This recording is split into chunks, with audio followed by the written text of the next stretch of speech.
Assalamualaikum warahmatullahi wabarakatuh. Perkenalkan saya Atta Fauzi Azizi dan partner saya Yogi Edi Saputro.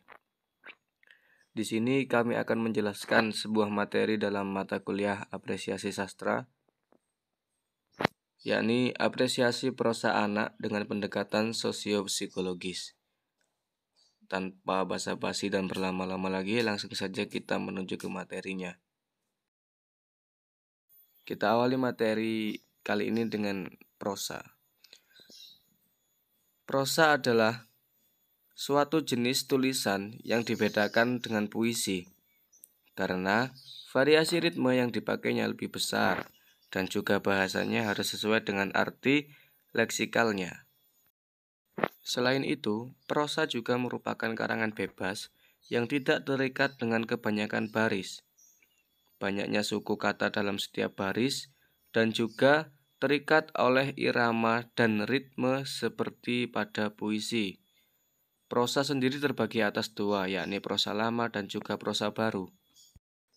Prosa lama ialah prosa yang lahir dan hidup dalam masyarakat lama Indonesia, yaitu masyarakat yang masih sederhana dan juga terikat oleh adat istiadat, sehingga karya yang dihasilkan bersifat moral, pendidikan, nasihat, agama, adat, dan juga cara tulisan yang tidak terikat oleh aturan.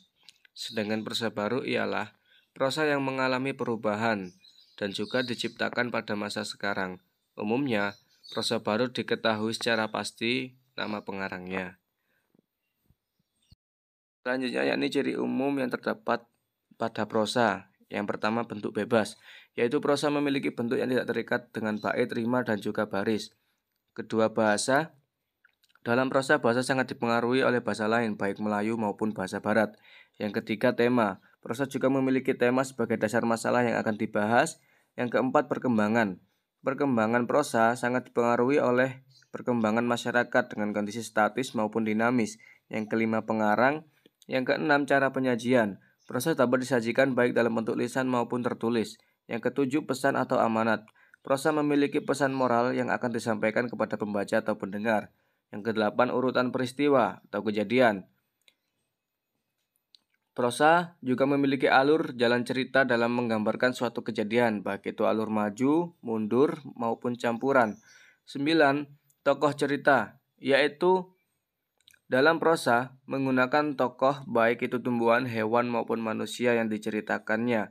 Yang terakhir, yang ke-10, latar atau setting. Dalam menceritakan suatu kejadian dalam prosa, menggunakan latar, baik itu latar waktu, tempat, maupun suasana. Materi selanjutnya akan dijelaskan oleh partner saya, Mas Yogi Edi Saputro. Oke, terima kasih atas waktunya kepada partner saya. Lanjut yakni sosiopsikologis pendekatan. Nah, itu adalah suatu pendekatan yang berusaha memahami latar belakang kehidupan sosial budaya, kehidupan masyarakat, dan juga tanggapan kejiwaan maupun sikap pengarang terhadap lingkungan kehidupannya atau zamannya. Pada saat cipta sastra itu diwujudkan, dan juga menurut Aminuddin menyebutkan bahwa puisi dan prosa ialah suatu fiksi yang bisa dikaji dengan menggunakan ilmu sosiopsikologinya. Nah, untuk pengertian dari sosiopsikologisnya sendiri ialah sebuah ilmu interdisipliner yang terdiri dari ilmu sosiologis dan juga ilmu psikologis. Ilmu interdisipliner ini merupakan gabungan dari ilmu sosio dan juga ilmu psikolog.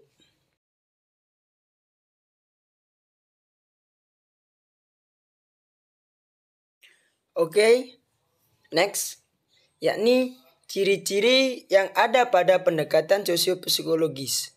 Itu ada 3, teman-teman. Yang pertama adalah memahami latar belakang kehidupan sosial masyarakat. Yang kedua, terwujudnya gagasan kehidupan sosial masyarakat. Yang ketiga adalah memahami sikap pengarang terhadap kehidupan sosial masyarakat.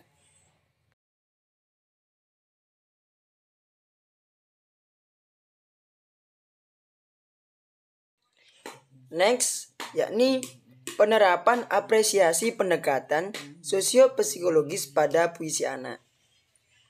Nah, itu ada prosedur-prosedurnya teman-teman. Yakni prosedur apresiasi yang harus dilakukan dalam pendekatan sosiopsikologis antara lain. Ada 4. Yang pertama adalah mengidentifikasi satuan makna puisi serta tema, nada, perasaan yang menyiratkan peristiwa sosial.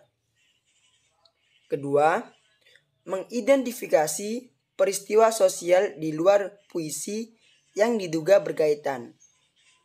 Yang ketiga, menghubungkan peristiwa sosial dalam puisi dan di luar puisi. Yang ketiga, menyimpulkan sikap penyair terhadap peristiwa sosial.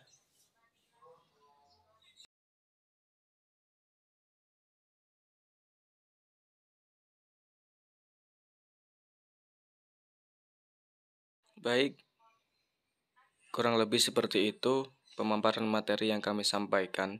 Berikut ada puisi karya Djoko Pinurbo tahun 2010 dengan judul Durrahman. Adapun ketika kita menganalisis puisi tersebut, kita harus menggunakan 4 tahapan yang sebelumnya sudah disampaikan. Untuk lebih jelasnya bisa lihat di makalah dari kelompok kami.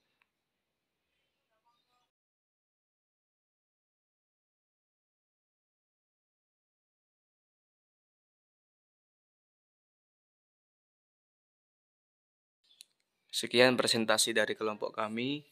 Kurang lebihnya kami mohon maaf yang sebesar-besarnya. Akhirul kalam, wallahul muwafiq ila aqwamit thoriq. Wassalamualaikum warahmatullahi wabarakatuh.